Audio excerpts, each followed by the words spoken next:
ఉంది. సో ఎమ్మెల్యేలు అనర్హత వేటు విషయం మీద కూడా బీజేపీ కూడా స్పందిస్తూ ఉంది.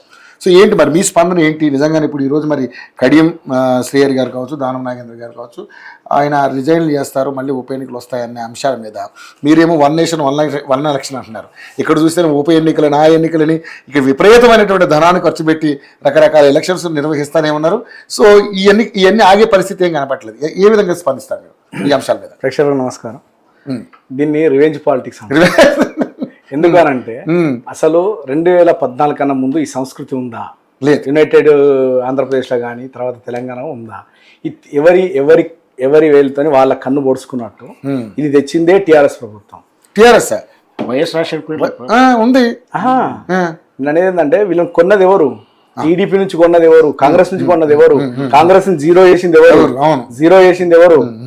టీఆర్ఎస్ ప్రభుత్వం కాదా? ఆనాడున్న టీఆర్ఎస్ ప్రభుత్వం కాదా? 11 మంది ఏం మాట్లాడిరు? ఎంత అహంకారంగా మాట్లాడినరు ఆ రోజు. అసలు ప్రతిపక్షం లేకుండా నువ్వే చల్ పో చెప్పుకోపో, ఎవరిని చెప్పుకోపో అని పశువుల సంతలను కొన్న అంత దారుణంగా ఎమ్మెల్యేని కొని పో ఏం చేసుకుంటారు వేసుకోవాలి. అసలు మీ సిఎల్పీ లేదు, సిఎల్పీని వీళ్ళని చేసుకున్నామని కూడా తీసేసిన చరిత్ర అదేనా? అది చేసిరు కాబట్టి ఇది రివెంజ్ పాలిటిక్స్ చేద్దామని పోయిండు. కానీ ఇక్కడ జరిగిన విషయం ఏంటంటే వీళ్ళు బొక్కబోర్ల పడ్డారు. రేవంత్ రెడ్డి గారు ఏమనుకున్నారంటే ఇది నేను చేస్తే ఆపరేషన్ కాంగ్రెస్ అని పెట్టుకుంటే మొత్తం అక్కడ ఖాళీ అయిపోయి ఈ ఏదైతే ఇది చేసిందో అది వాళ్ళకు అది రుచి చూపిద్దామని అనుకున్నాడు. కానీ అది జరగలేదు. అది జరగకుండా ఏమైపోయింది, వాళ్ళు ఆశించిన మేరకు వాళ్ళందరూ వచ్చి జాయిన్ అవుతారు, మొత్తం పార్టీ అంతా ఖాళీ అయిపోతుంది, టీఆర్ఎస్ అంతా ఇదైపోతుంది. అప్పుడు ఇక నేను కింగ్ అని అనుకున్నాడు రేవంత్ రెడ్డి గారు. కానీ అక్కడ మొత్తం బొక్కబోర్లో పడి ఇప్పుడు ఏమైపోయింది, ఈ 10 మంది ఇప్పుడు బ్రదర్ ఒక మాట అన్నాడు, మెంబర్షిప్ తీసుకుంటే మేము టికెట్ ఇస్తామని అన్నారు. దానం నాగేందర్ గారు మెంబర్షిప్ తీసుకోకుండానే ఎంపీగా ఎట్లా పోటీ చేసిరు, మీరు ఎట్లా టికెట్ ఇచ్చారు అంటే ఆయన మెంబర్షిప్ ఉందా లేదా మీరు క్లారిటీ ఇవ్వాలి.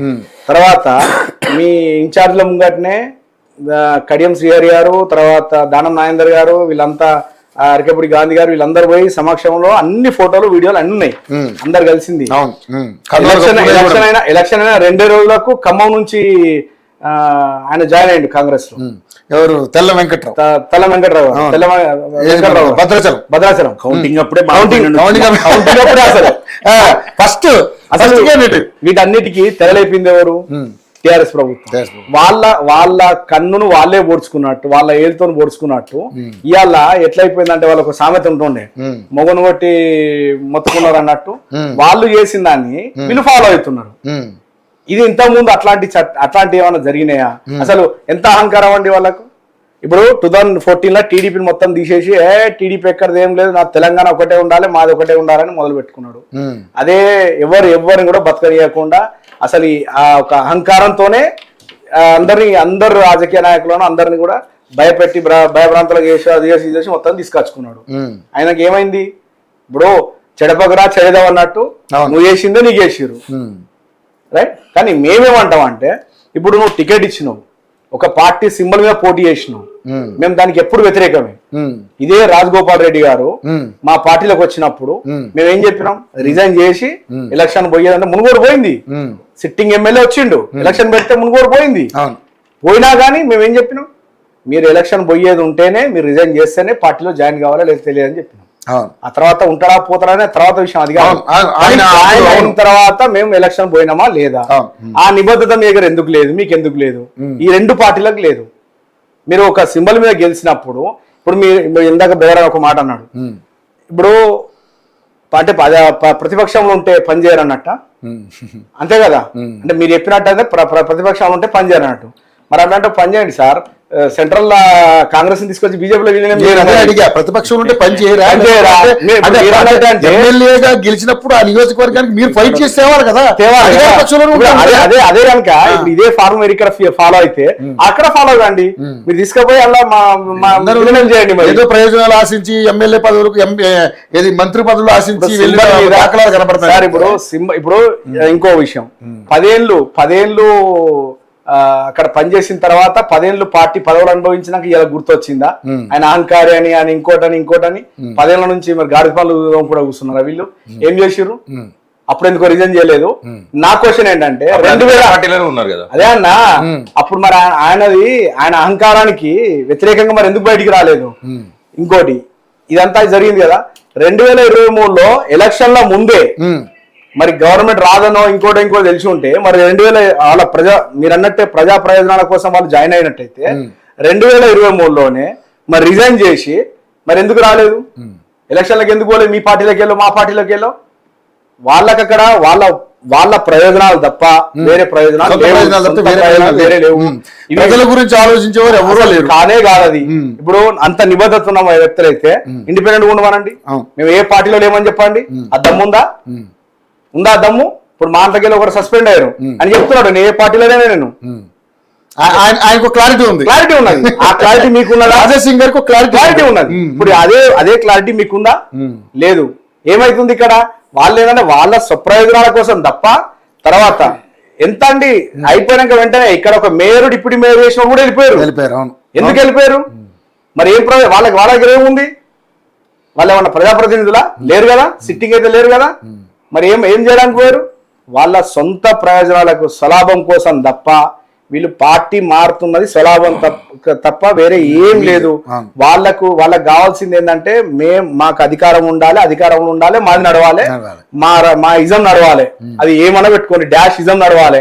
ఇక మా ఏమంటారంటే ఇక ఇప్పుడు ఒక్కొక్క పేరు పెట్టుకుంటారు కదా, ఆ డాష్ నింపుకొని ఆ ఇజం నడవాలి, వాళ్ళ ఇజం ఏదన్నా కానీ ఇక అట్లాంటివి తప్ప వాళ్ళ వేరే ఏం లేదు. ఇప్పుడు పార్టీలు మారే వాళ్ళకి ఏమన్నా నైతిక విలువలు ఉన్నాయండి? అలా సింబల్ మీద నువ్వు పోటీ చేసినప్పుడు మేము అదే మిమ్మల్ని చూసో లేకపోతే మీ పార్టీ సింబల్ చూసో మిమ్మల్ని గెలిపించుంటారు. సో నిజంగా పార్టీ సింబల్ చూసి గెలిపించిన వాళ్ళు ఎక్కువ మంది ఉన్నారు. నేనేమంటున్నాను కాదు, మీరంటే పార్టీ సింబల్ కాదు వ్యక్తులు అంటే మరి వాళ్ళ ఎందుకు మీరు ఇండిపెండెంట్ గా పోటీ చేయలేదండి? పోటీ చేసారు. ఈ రెండు పార్టీలకు చెప్తున్నా నేను, మీ రెండు పార్టీలకు నైతిక విలువలు నిబద్ధత ఉంటే ఆ 10 మందిని మీరు రిజైన్ చేపియండి, మీరు యాక్సెప్ట్ చేయండి, మళ్ళీ ఎలక్షన్ పెట్టుకోండి. లేదంటారా వాళ్ళని ఇండిపెండెంట్గా ఉండమని చెప్పండి. ఏ పార్టీకి అటాచ్ లేకుండా మేము పెట్టుకుంటాం, మేము ఇండిపెండెంట్గా ఉండం, మేము అసలు ఏ పార్టీకి సంబంధం లేదు అని చెప్పండి. ఎప్పుడైతే ఈ ఇష్యూ ముందుకు రాగానే మళ్ళీ పోయి మేము పార్టీ మారలేదని చెప్పారు. ఇక్కడ ఇద్దరే బలయ్యారు. ఎందుకంటే ఈయన పోటీ చేసిండు, ఆయన సభ్యత్వం తీసుకున్నాడు. ఆయన అరికప్పుడు గాంధీ గారు పోలేదా, ఇంకోరు పోలేదా? అందరు పోయారు. వాళ్ళ ఇన్ఛార్జ్ కప్పింది, కండువాలు కప్పినాయి, అన్ని ఉన్నాయి. మీరు ఎట్లా ఇప్పుడు ప్రజా ప్రయోజనాల కోసం పోయి మేము రిప్రజెంటేషన్ ఇచ్చినామంటే అది వేరే విషయం. మీరు కండువ ఎట్లా కప్పుకున్నారండి? అంతేనా కాదా? అది మూడు రంగుల జెండా కండువ కప్పుకున్నారు కదా. అంటే ఎందుకు కప్పుకున్నారు? పోనీ శాలువా కప్పుతేనేమో ఏదో సన్మానం చేసి అనుకుంటారు, పార్టీ జెండా కప్పుకున్నారు కదా. అందుకే ఒక పాట ఉంది కదా, ఆ గట్టునుంటావా ఈ గట్టునుంటావా అనేది. వాళ్ళ ఇప్పుడు ఈ 10 మంది పరిస్థితి ఎట్లా ఉన్నారంటే ముందు పోతే నుయ్యి వెనుక పోతే గొయ్యి. నిజంగా ఈ 10 మంది పరిస్థితి ఇప్పుడు అటేమో బీఆర్ఎస్ లో వాళ్ళు యాక్సెప్ట్ చేసే పరిస్థితిలో లేరు. ఎందుకంటే వాళ్ళే కోర్టులో పిటిషన్ వేశారు. ఇటు నిజంగా ముందు నుయ్యి వెనక గొయ్యనట్లు. కాంగ్రెస్ నియోజకవర్గంలో ఆడ 2 కుంపట్లు పరిస్థితి బాగాలేదు. అది తర్వాత విషయం. నైతిక విలువలు ఉంటే, నిజంగా నైతిక విలువలు ఉంటే వీళ్ళు రాబోయే తరాలకు ఒక రోల్ మోడల్ గా ఉండాలనుకుంటే గనక అంటే ఇంకా ఏది లేదు. స్పీకర్ తర్వాత హైకోర్టు, సుప్రీంకోర్టు స్పీకర్ ఫార్మాట్ లో వెళ్ళి వాళ్ళు రిజైన్ చేసి బయటికి రావాలి. మళ్ళీ దమ్ము ధైర్యం ఉంటే మీకు పార్టీ టికెట్ ఇస్తే, ఏ పార్టీ టికెట్ ఇస్తే ఆ పార్టీలో పోయి గెలువురి. సో ఇక్కడ దానం నాగేంద్ర గారు ఒకవేళ రిజైన్ చేసినా ఇక్కడ స్పీకర్ గారు యాక్సెప్ట్ చేసే అవకాశం ఉందంటారా లేదంటారా? మీ లెక్క చెప్తున్నా సార్, ప్రాపర్ ఫార్మాట్ లో చేసినప్పుడు ఎందుకు యాక్సెప్ట్ చేయరు? ఇదే క్వశ్చన్ నేను అడగట్లేదు. 2009లో ఎమోషనల్ గా అప్పుడు ఏం చేశారు? అందరు మేము రిజైన్ చేస్తున్నాం అని చేశారు. కాంగ్రెస్ ప్రభుత్వంలో ఉన్నటువంటి ఎమ్మెల్యేలు, తెలంగాణ ఎమ్మెల్యేలు రిజైన్ చేస్తే హరీష్ రావు ఇంకోరు ఏమన్నారు తెలుసా? మీకు దమ్ము ధైర్యం ఉంటే ప్రాపర్ ఫార్మాట్ లో మీరు రిజైన్ చేసి ఉట్టి తెల్ల పేపర్ రాసిచ్చుడు కాదు, మీరు ప్రాపర్ ఫార్మాట్ లో రాజీనామా చేస్తాను వెళ్ళిపోయింది. అదే అప్పుడుదేనా? అదే కదా.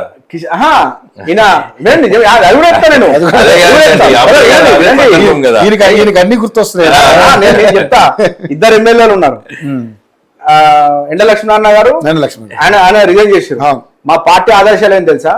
మీరు రిజైన్ చేస్తే ఇక్కడ ఎల్పీ లీడర్ బీజేపీ లీడర్ మీ వాయిస్ వినిపించడానికి ఉండాలి, మీరు చెయ్యొద్దని మాకు పార్టీ నుంచి ఆదేశాలు వచ్చినప్పుడు మేము వినాల్సిందే. ఇక్కడ మేము ఇది ఫ్యామిలీ పార్టీలు కాదు, అయ్యే చెప్తే కొడుకినడానికి ఇంకోటి చెప్తే ఇంకోటి వినడానికి మా అట్లా కాదు కదా. అది ఇష్టానం ఏది చెప్తే అది వినాలి, ఎమోషనల్ గా పోవడం కాదు. ఆ రోజు ఉన్నారు అందరు తెలుసు, అందరూ ఏదో పేపర్ మీద రాసి నేను రీజన్ చేసిన అని పట్టుకున్నారు, కానీ అది కిషన్ రెడ్డి గారు ఎప్పుడు అట్లా చేయలేదు, పట్టుకోలేదు. ఆయన డైరెక్ట్ చెప్పిండు మా పార్టీ అధిష్టానం ఏది చెప్తే అది చేస్తాం, రైట్. అట్లా అని చెప్పేసి ఇప్పుడు అక్కడ సుష్మా స్వరాజ్ గారు పెట్టలేదా? మరి తెలంగాణ బిల్ ఎట్లా వచ్చింది? మరి బీజేపీ సపోర్ట్ చేయకుండా తెలంగాణ బిల్ పాస్ అయిపోయిందా? ఇప్పుడు కాంగ్రెస్ ప్రభుత్వమే కదా ఇచ్చింది, కాంగ్రెస్ తెచ్చింది టీఆర్ఎస్ అంటారు కదా, మరి ఎట్లా వస్తుంది? మీకు బలమే లేకపోయా? మరి బీజేపీ గవర్నమెంట్ స్పీకర్ ఫార్మాట్ లో అన్నప్పుడు స్పీకర్ ఫార్మాట్ లో రాజీనామా ఇయ్యాలి కదా. అదే స్పీకర్ ఫార్మాట్ లో రాజీనామా ఇవ్వకుండా ఫోన్ స్విచ్ ఆఫ్ చేసిపోయిండు ఆ రోజు తెలంగాణ ఉద్యమానికి కిషన్ రెడ్డి. తప్పు మీరు అనుకునే తప్పు. ఢిల్లీలో ధర్నా చేసిండ్రు ఆయననే, కిషన్ రెడ్డి గారే ఢిల్లీలో ధర్నా చేసిండ్రు, అది మర్చిపోరు. ఇప్పుడు ఒక గంట సేపు మీ ఫోన్ స్విచ్ ఆఫ్ అవుతున్నాం ఇంకోటి అవుతున్నాం అంటే పారిపోయినట్ట. అది తెలంగాణ లేడా? తెలంగాణ ఉద్యమం లేడా? పోడియాత్ర మన తెలంగాణ పోడియాత్ర ఎవరు చేసిరు? తిరగలేదా మేము? అవన్నీ కాదండి. నువ్వు ప్రాపర్ ఫార్మాట్ లో ఇప్పించి ఆ 10 మందితోని ఇటు కాంగ్రెస్ గానీ టీఆర్ఎస్ గానీ ఇద్దరికి చిత్తశుద్ధి ఉంటే ప్రాపర్ ఫార్మాట్ లో ఇప్పించుకొని వాళ్ళైతే ఎలగొట్టిరు, వాళ్ళు రానియర్ లోపలికి. ఇప్పుడు వీళ్ళు ఏం చేస్తారంటే ఇక వీళ్ళకి వేరే ఆప్షన్ లేదు, వీళ్ళు ఉండని అనుకుంటున్నారు. కానీ చిత్తశుద్ధి ఉంటే వాళ్ళతో రిజైన్ చేపించి ఈ 10 చోట్ల వాళ్ళు ఎలక్షన్ పోవాలి. మీరు 10 చోట్ల ఉప ఎన్నిక ఉంటుందని అనుకుంటున్నారా? మీరైతే ఉండాలి. ఇప్పుడు అది రూల్. అది ఇప్పుడు నా ఇష్టం ఉన్నట్టు నేను చేసుకుంటా అని ఒక పార్టీ కలిసి ఇది తీసుకుపోయి ఇంకోటి వేసుకుంటా, ఇంకో కండ వేసుకుంటా ప్రకారం ఇప్పుడు ఫిరాయింపుల చట్టం తీసుకొచ్చిన వాళ్ళు ఉల్లంఘించినప్పుడు ఎలా జరుగుతాయి అనుకుంటారు? నేను ఏమంటున్నా సార్, చిత్తశుద్ధి కదా మరి. అదే సరైన నిర్ణయం తీసుకోవడానికి ఇంతకాలం ఎందుకు పట్టింది? కారణం ఎవరు?